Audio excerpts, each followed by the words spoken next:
Here he is, one half of the Rink-Wide duo, our Canucks reporter. It's our pleasure to welcome back, and we will ask him the Bodog poll question, Mr. Jeff Paterson. Jeff, how we doing? Yeah, doing all right.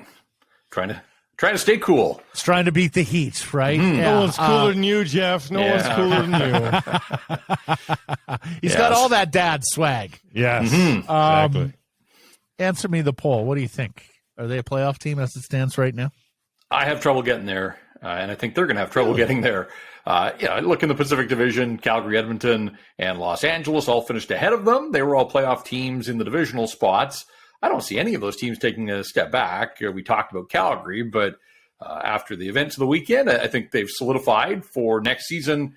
And then you've got Vegas, and the Golden Knights are a wild card, but I want to see a full season of Jack Eichel. I want to see them when they're healthy. They've had to move some pieces around, obviously. Still don't know who's going to play goal the bulk of the season for them, and that's a massive question mark.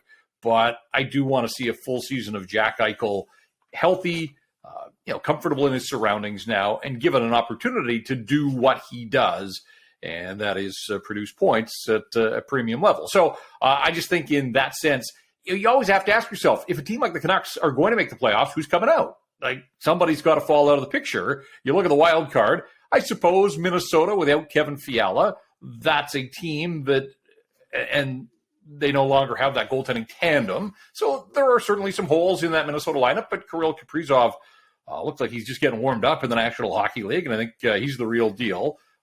And then a team like Nashville, they got Forsberg back, and they added some pieces here, and Ryan McDonough as well. And remember, too, that I think they would have put up a better fight against Colorado had UC Soros been healthy. I don't think they were going to beat Colorado. The Avs weren't in danger of getting knocked off by the Preds, but I think Nashville would have been a more game opponent in that first round had they had their number one goaltender and a legitimate number one who had a spectacular season. So I don't see Nashville dropping off. I guess Dallas is the other team that maybe you wonder a little bit about, new coach there and what can it's a wishy-washy team. It is. It's sort of hard to figure out. They've got some nice young pieces, and they've got a pretty solid defense. And if Jake Ottinger is anything close to what he showed over a short span against the Calgary Flames, then that's the kind of goaltending that can get you to the playoffs. So I just think that there are obstacles in the way. I expect that the Canucks should be a better hockey team with a full season of Bruce Boudreau and all of the component parts returning, plus the ones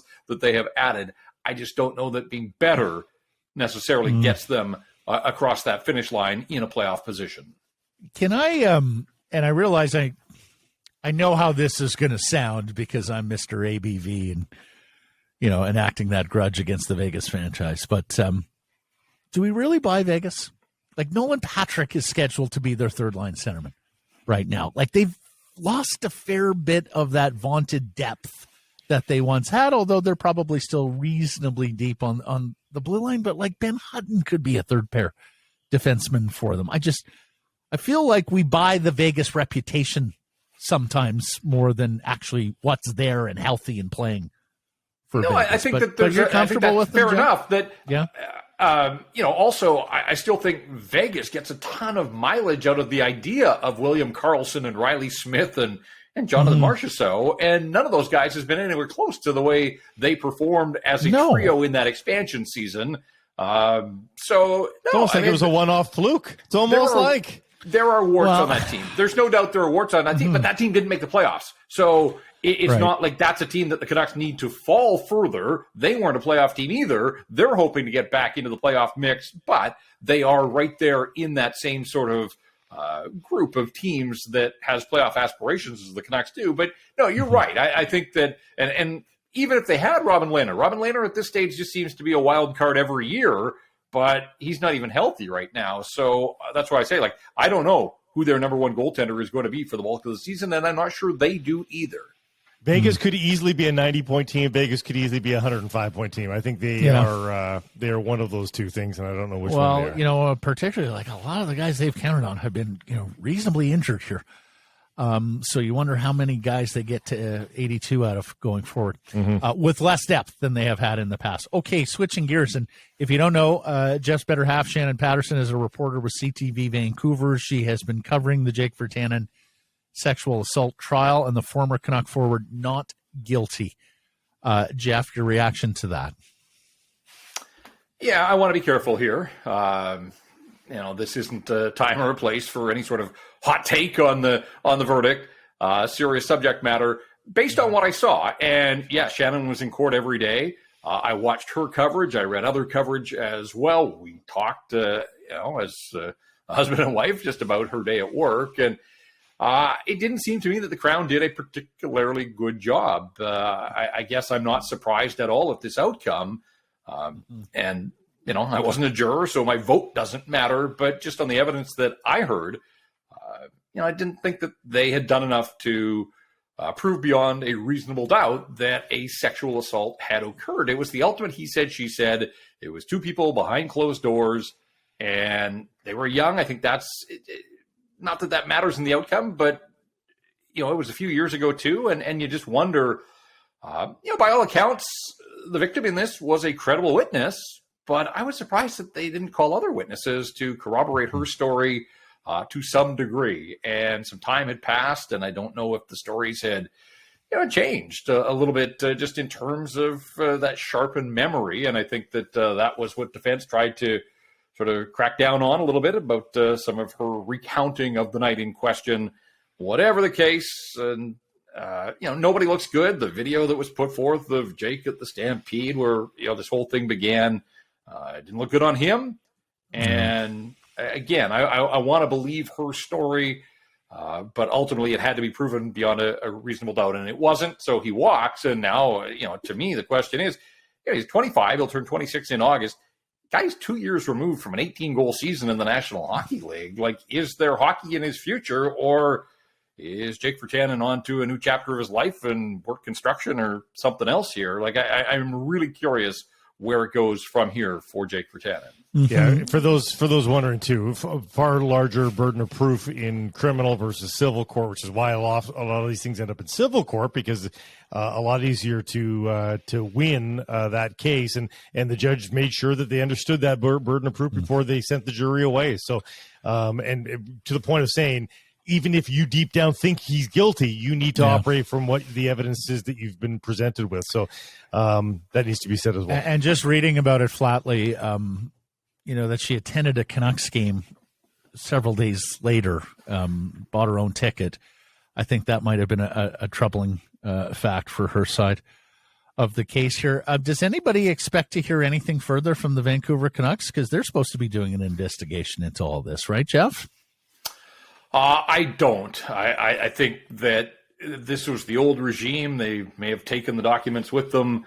The new regime wants no part of this, and I can understand why. They want a clean slate when they come in. Yes, it is all part of that Vancouver Canuck organization, but I certainly am not anticipating any kind of comment or state. I'm not sure what you, as an organization, what they could say at this point. Jake's no longer in their employ. They bought him out, and, again, where it goes from here, that's up to him and his agent, I suppose, but we see it across all sports, guys. If there's even one team out there that somehow deep down thinks that this player can help them, it's remarkable how many opportunities guys like this get. So I'm not ruling out another NHL game somewhere along the line for Jake Virtanen, but it didn't look like he won't be in Vancouver, that's for sure. Definitely won't be in Vancouver, and it didn't look like he just... And I did not get up early to watch KHL games, I will admit. But just based on the statistics, it didn't look like he lit it up over in Russia. So, I don't know where it goes from here. I can tell you there won't be a rush to sign Jake Virtanen. It would have to be a PTO kind of thing, I would guess. And maybe we're getting ahead of ourselves here altogether on the day that the verdict comes down. But he is free. The court has deemed that he is free to resume his life. And, just really curious kind of what his learnings will be. This can't have been fun for anybody involved, and really interesting to see kind of where it goes from here for Jake Virtanen. You mentioned the 18-goal year. It was 5 goals, no assists in that 38-game season against the Canadian division, and then 9 goals and 16 points in 36 games as a member of Moscow Spartak of the KHL, where he left prematurely, you'll remember, before the season ended after Russia's invasion of the Ukraine. Let's shift gears here a little bit, Jeff. Yesterday, you're noted for saying any JT Miller trade has to fix the right side of the defense. I see Coos wrote about the Island and Noah Dobson today in the Province, which, to me, we asked the poll question last week straight up, who were the guys you would trade for JT Miller. We got a lot of write-in votes for Noah Dobson, a 23-year-old 50-point right-shot defenseman. Do you think there's any chance there with the Islanders up against the cap that Noah Dobson could be the guy that shakes free? And what do you think it would take beyond JT Miller, if anything, to acquire this young player? Yeah, I mean, he fits the profile. And in fact, I think in his draft year, the Canucks weren't anticipating that Quinn Hughes was going to be available at 7 for them. I think they really did have some eyes for Noah Dobson then. And remember, he played on that Quebec League team that got all the way to the Memorial Cup final. His season prolonged. It seemed he got better as the draft went or as the season went along. And we always talk about guys with some helium. And I think he was one of them. And he's turned out to be an excellent player for the New York Islanders. But the Islanders are getting old. Blake and I talked about this last week. It's incredible just how old that team is now. And not that adding JT Miller would make them a whole lot younger, but at some point, they've got a player in Matthew Barzal there that I'm sure is sitting, spinning his wheels, wondering, what's going on. Trips to the Eastern Conference Final in his first couple of years in the National Hockey League. But, just so many questions about where that organization is headed and the fact that they basically have sat this one out when it comes to free agency and making the team any better here in the offseason. So all of that said, you can connect the dots and whatever happened on the draft floor as well. The Canucks and the Islanders would make for, I think, pretty good trading partners. Now, whether the Islanders are prepared to move off Noah Dobson, we know that young right-shot defensemen that put up points are an absolute commodity in the National Hockey League. So you can understand why the Canucks would covet a player like that. I can't imagine that the Rangers would be looking at any sort of one-for-one swap in that regard. But, it's certainly food for thought, and it fits the bill for what the Vancouver Canucks are looking for. I just don't know that they'd be able to pry that player out of that situation. I'm with you. How about overpayment? How about JT Miller and Jack Rathbone? Mm-hmm. You replace the defenseman, albeit on the left side. Allows them to grow into. They've got left side defensemen, but this would be a younger version. Do you risk overpayment? And my answer is yes. And then I think I risk overpaying for this profile of player. Yeah, I wonder, just going back to what I said about the Islanders being, an old hockey club, I wonder if a player like Nils Höglander perhaps wouldn't be more of a sweetener just because of the position he plays, and if they're looking to add younger forwards, and certainly I would look long and hard at that kind of 2-for-1 if you're the Vancouver Canucks. So, to get a right shot guy that can step in and absolutely play. I mean, he does check a lot of the boxes of what the Vancouver Canucks need at this stage. So if you had to overpay, I think I'd be, there aren't a lot of positions that I'd be willing or eager to overpay, but it's the only one for me. Right side defenseman, given what they've got and the fact that there are no prospects in the pipeline, that, you may have to be prepared to live with an overpayment to ascertain that kind of player. So, let's see where this goes, if there are any legs to this story, because, there just aren't many of those types of players, first of all, in the league, but second of all, on the trade market. And again, we don't know that Dobson necessarily is on the trade block, but when you see what the Rangers have done, when you see what New Jersey is assembling, you just feel that there'd be some intrinsic pressure on Lou Lamoriello in that New York area to sort of keep up and keep pace with the neighbors there. And, he's been roasted by the Islanders media for his lack of activity here in this offseason. So I can't imagine that the Islanders are just going to shut it down entirely and come back with the team that wasn't anywhere close to good enough last year and lose a curious guy, right? It's impossible to read his mind and know exactly what he's thinking or where he's, a guy that tries to play chess with some of his fellow GMs and has obviously got the track record to prove it. But, it's curious just how quiet the New York Islanders really have been outside of the Romanov deal on the draft floor. They really haven't done a whole lot to help Hockey Club that wasn't good enough last year. Well, I do wonder whether Nazem Kadri winds up there. But the other thing I wonder, guys, remember they started last year with all those road games. So, could they make the case, we're just going to run it back with a young goaltender who's getting better as you mentioned, Jeff, in addition to the defense core, because, that was a team that had made it to 2 straight Eastern Conference finals, right? Prior to last year with their disjointed year in the new building. But if I'm them, I would be frightened as hell after watching what Matthew Tkachuk just orchestrated when you've got a player like Matthew Barzal. Oh, hell yeah. For sure. Now, the good news for them is that Barzal had a down year. He was 15 goals and 59 points last year. Now, part of that may well be Barry Trotz in the system. That's right. And if Barzal explodes this year, you're absolutely right, Jeff, because they are committed cap-wise to some bottom 6 guys, which, these contracts are not aging well. But I hear what you're saying. Lou is so unpredictable.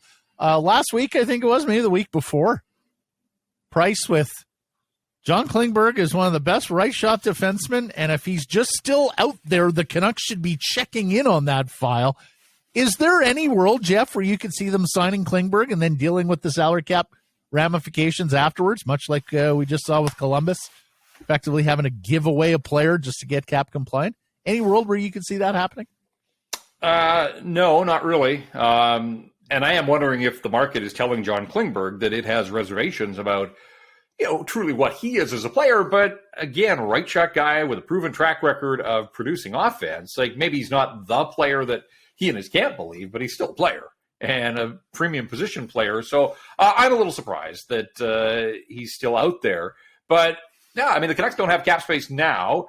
Yeah, you can be over, but you can't be over twice the limit in the summertime. There is a threshold to which you can carry additional salary in the offseason, and I just don't see a way that they could make it work. Now, as you said, with Columbus, they clearly had a deal in place and were able to pull that one off, but we talked yesterday about the difficulty the Canucks are having here shedding salary, and man, that would to me, that would require some real orchestration to be able to get Klingberg at whatever price, but also to be able to free up the cap space necessary.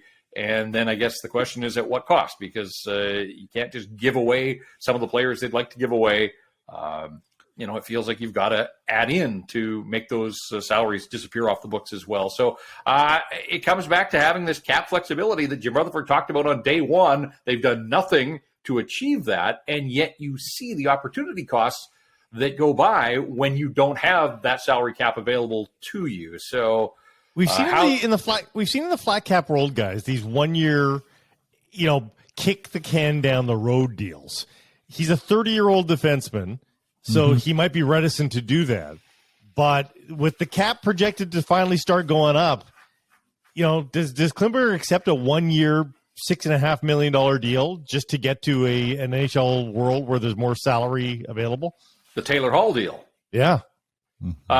It's possible, but these guys play their careers to get to unrestricted free agency for this one opportunity to, grab the bag and run with it. And we see the market is squeezing some of these players out. Ultimately, that may be all that's there, but that assumes a ton of risk on his part that he has a good season, that he stays healthy, and that he puts himself in a position to get that longer-term deal once the cap starts to escalate here. So, it's been remarkably quiet. Like, there hasn't been a peep on the John Klingberg file here. So, it's not even like you can connect dots at this stage and try to get a sense of, who's hot on the trail. You just wonder if he and Kadri are sitting waiting for dominoes to fall that they figure have to fall, and that there are going to be some teams ultimately they're going to be able to produce some money here. But at the same time, are those teams that you want to play for? Like, that's the other thing in this, is that early in free agency, some of these teams were trying to get the jump, the good teams that wanted to make their teams better. And we saw with Johnny Hockey, Columbus doesn't feel like, the desired destination when you just came from a Calgary team that won its division and looked like a legitimate Stanley Cup contender. I know they fell short, but who and what are the Columbus Blue Jackets at this stage? And so, who's to know what sort of offers, what kind of teams are going to be in on Kadri and Klingberg once the season rolls around? You don't want to put yourself in a bad spot, I don't think. But, there are only 32 teams in the National Hockey League, and that's going to be interesting. That's where I wish the Canucks did have a little bit of cap space, even for a year. I'd love to see what John Klingberg running on the right side would look like for a team like the Vancouver Canucks. But I just don't think that they've got the wherewithal financially to make something like that happen. He's been in a defensive system. Way. Imagine him in a system that allows him to skate and create. Oh. Well, to bring this full circle, gentlemen, they signed Klingberg, like Jeff says, even for a year. My answer is a resounding yes. The Canucks are a playoff team next year. Because I think at that point, you could trot out 2 good pairs, 3 good lines, and a goaltender. I think that would be pretty interesting to watch in this Pacific Division and Western Conference.